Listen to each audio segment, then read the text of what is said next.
Indiana Jones and the Monkey King. Indiana Jones and the Monkey King was a concept for an Indiana Jones movie that was never fully realized. The movie would have had Indy facing off against Sun Wukong, the Monkey King from Chinese mythology. But despite multiple attempts at turning this story into a video game or movie, it's always turned down in favor of something else. Indiana Jones and the Monkey King was going to be the third movie until it was turned down for Last Crusade, and then it was going to be a video game until it was turned down for Staff of Kings.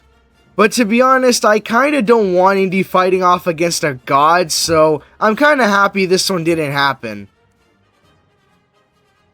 Hieroglyphics. Hieroglyphics are a series of hieroglyphic-like symbols that can be found around Disneyland and can be translated into secret messages.